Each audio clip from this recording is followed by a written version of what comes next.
This is the beginning of my revenge. Mga anak! Maganda ba? Oh, mawawala ako ng 3 araw Nay, kailangan ba talaga tumuloy doon? Importante yun, anak. Minsan lang ikasal yung kumare ko, no? Tsaka sa Cebu siya gagawin, di ba? Shala. Basta, Nay, mag-ingat ka, ha? Oo naman, anak. Huwag ka mag-alala. O siya, naalis na ako. Mga kapatid mo,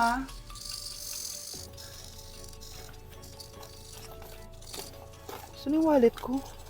Ay, kuya! Balik tayo sa bahay. Nakalimutan ko yung wallet ko. Ano ba yan? Maliliit na ako. Saan na ba yan? Ito. Ano ba yan? Oras na. Mabuhay, ma'am. Welcome to Air Philippines. How can I help you? Ay. Miss. Dito po ba yung flight VD415? Yes po, ma'am. Check ko lang po. As per dito, ma'am, nakaalis na po yung aeroplano.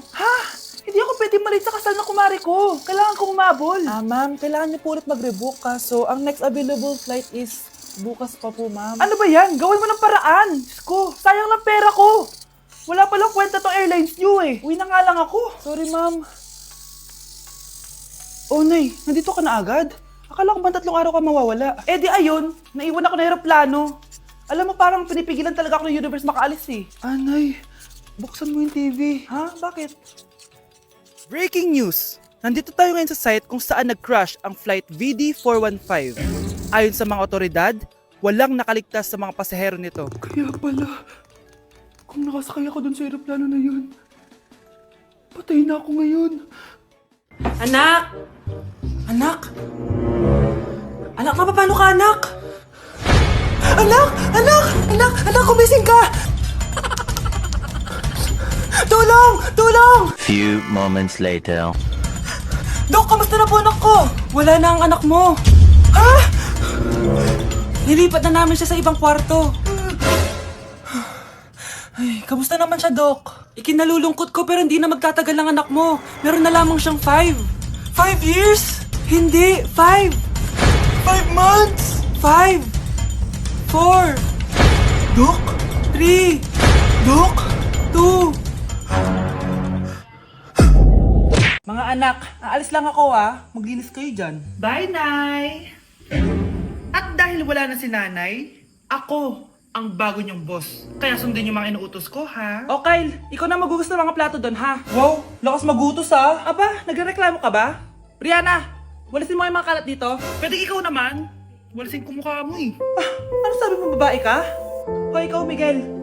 Kung gumawa ng assignment ko, ha? Ang lala ng babaeng to. Sa bobo pa papagawa ng assignment. Matutulog lang ako, Dapat pagkagising ko. Tapos na lahat yan, Nakakainis si ate. Sobrang tamad na. Dami pang inuutos. Ano magagawa natin? Favorite kasi ni nanay yan, Isumbong na natin niya kay nanay. Hindi pwedeng inaalipin niya tayo ng ganito. Anong isusumbong, ha? Akala niyo hindi ko kayo naririnig? Magtrabaho kayo doon! Tama na, ate! Sawang-sawa na kami. Puro kautos. Malinaw naman sa inyo, di ba? Na pag wala si nanay, ako ang boss. Sinong boss? Ha? Wala, Nay. Actually, kakatapos ko lang maglinis ng bahay, Luh, sinungaling. Scarlett, huwag mo na ako lokohin. Hindi naman talaga ako umalis dito. Sinisigurado ko lang kung naglilinis talaga kayo lahat. At tama nga yung sinasabi ng mga kapatid mo. Na para kang boss umasta dito sa bahay. Nay. Mga anak, kayo na bahala sa ate nyo. Utusan niyo ng utusan yan. Ate, ikaw na magugas ng mga plato doon. Eto na.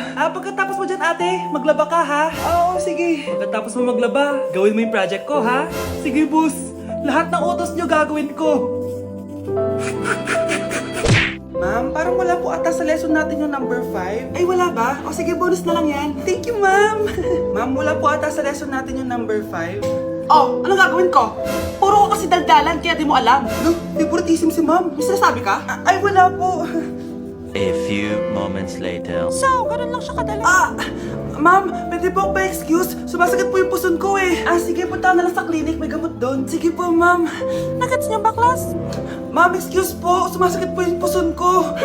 Ang arte mo naman. Konting sakit lang. Excuse agad? Kapag di maganda, wag na mag-inarte.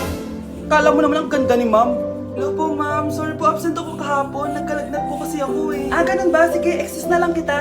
Sige po, ma'am. Thank you po. Ma'am, excuse po. Nilagnat po kasi ako kahapon kaya di po ako nakapasok. Naku, tigilan mo ako Walang isang araw na lagnat. Kung sabihin mo, tamad kang pumasok. Eh, ikaw nga, palagi ka nga di pumapasok eh. Anong sabi mo? Totoo naman, ma'am. May favoritism ka. Susumbong kita sa principal. Maniniwala ba ang principal sa'yo? Eh, wala ka namang ebidensya. Anak, mag-exam tayo mamaya ha. Dapat mas mataas grades mo kay Scarlett. Oo naman, Nay. Mas magaling naman ako sa kanya. Anak ni Ma'am si Samantha. O, eto yung mga sagot mamaya sa exam. Perfect mo yan. Sige na, Nay. Baka may makakita pa sa atin. Humanda kayong dalawa sa principal. Tapos na yung maliligayang araw niyo. Ang makakasagot na to may plus point sa akin. What is 2 times 2? Ma'am ako, ma'am. Wala bang gustong sumagot? Ma'am, alam ko po yung sagot. Ma'am. Okay, Samantha. 2 times 2 is 4. Very good. May plus 5 ka sa akin. Ang daya naman, kanina pa ako nagtataas ng kamay. Ma'am, pwede ba po bang mag-take ng quiz? Absent kasi ang kahapon eh. Ay, hindi na. Absent pa more. Tatamad-tamad ka kasi mag-aral. Nagkasakit po kasi ako, ma'am. Oh, ano gagawin ko? Ma'am, pwede ba mag-quiz kahit absent din ako kahapon? Oo naman. O ito, magsimula ka na. Thank you po, ma'am. Eh, bakit siya pwede mag-quiz, ma'am? Bakit? May problema ka ba? Oo, may problema ako. Favoritism ka. Palagi na lang sa Samantha yung binibigyan mo ng tiyan. May galit ka ba sa akin, ma'am? Sabihin mo. Hindi ako galit sa'yo. Pero sa nanay mo, oo. Wag na wag mong dadama yung anak ko sa problema mo sa akin. Nay, anong meron? Yung nanay mo, pabida. Dapat ako yung top 1 ng high school kami. Alam naman natin dalawa na deserve ko talaga maging top 1. Hindi kagaya mo, binabayaran yung school para tumaas ang grade. Totoo ba yun, Nay? Sinungaling ka! Mana ka naman para sa nanay mo, Samantha. Nga pala, alam na ng principal yung pagiging favoritism mo. Good luck na lang sa'yo, ah. Ang bago nating top 1 ay si Samantha. Ang galing mo, Samantha. Naku, basic lang yan. Paano nangyari yun? Pasado kayong lahat, pero may isang bagsak. Si Scarlett, halatang favorite mo sa Samantha. Pares lang kami ng average. Paano ako bumagsak? Di ba sinasagot mo ako? Eh, di bagsak ka ngayon? Manda ka sa akin. A few moments later. Class, mag-behave kayo. Nandito yung principal natin. Magandang umaga, class. Kamusta yung bago nating teacher? Gusto ko pong i-report yung teacher na yan dahil may favoritism po yan. Favoritism? Sinungaling ka, Scarlett! Mabait sa amin si ma'am! Opo ma'am! Mabait po ako sa kanila! Pantay-pantay lang po yung tingin ko sa kanila! Huwag mo na pagtakpan nanay mo, Samantha! Hala, OMG, magnanay sila. Ma'am principal, pagpasensyahan niyo na siya. Baka di niya alam yung sinasabi niya. Meron ako ebidensya dito na nagpapatunay na binigyan ng sagot ni ma'am si Samantha. At tinawag ng nanay si ma'am. Bawal to sa school natin ah! Kayong dalawa, mag-usap tayo sa principal sa office. Ma'am, magpapaliwanag po ako! Ang bago nating top 1 ay si Scarlett. Yes, Scarlett! Deserve mo yan! Marami pong salamat, Ma'am Principal. Alam mo, buti na lang hindi mo na teacher yung nanay mo. Anong sabi mo? Hindi mo ba alam na magkapatid kayo ni Samantha? Iisa lang kayo ng nanay. Grabe na talaga panahon ngayon. Bakit po, Nay? Tingnan mo itong nakita ko. Bata, puro cellphone, namatay! Fake news lang yan, Nay! Basta! Huwag ka man lang mag-cellphone! Akin na yan! Sige po, Nay! A few moments later. Anak, grabe talaga! Bata, patay! Dahil sa food poisoning! Anak, huwag ka muna kumain! Akin na yan! Sige po, Nay! Gutom na ako! May soft drinks na lang ako! Yung dati nating kapitbahay, anak! Namatay dahil sa soft drinks! Huwag kang iinom yan! Sige po, Nay. Magtutubig na lang ako. Anak! Anak! Tignan mo to! Bata! Uminom na nakakalasang tubig! Namatay! Huwag kang iinom yan!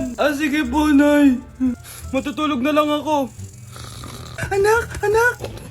Bakit po, Nay? Anak, ang dami na babangungot ngayon! Huwag kang matutulog, ha? A few moments later. Nay, nanghihina na po ako. Yun na nga ba yung sinasabi ko eh. Tingnan mo to nakita ko. Bata, nakalanghap ng nakakamatay na amoy. Patay! Anak, huwag ka munang huminga. Anak, huwag ka munang tumingin. Anak, huwag ka munang lumabas. Anak, huwag ka munang mabuhay.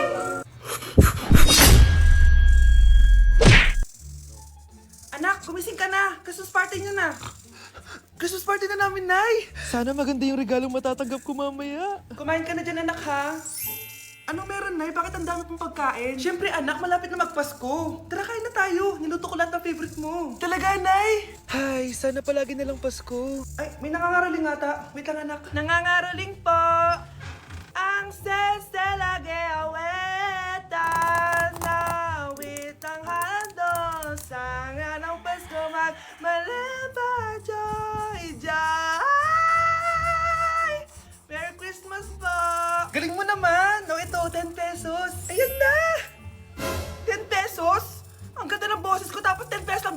akin? Alis na nga ako, kuripot mo. Wow, demanding pa. A few moments later. Okay, class, mag-exchange gift na tayo. Wow, ang bango neto. Thank you. OMG, bagong bag. Alam mo talagang gusto ko, ah. Thank you. Nasaan yung exchange gift ko? Wala yung ka-exchange gift mo, be. Absent siya. Bawi ka na lang next year. Minsan na nga lang mag-Christmas. Absent pa siya. Okay lang yan, be. Huwag ka na umiyak. Paano na yung gift ko? Oh, anak, ba't malungkot ka? Wala ako natanggap na regalo, Nay. Absent yung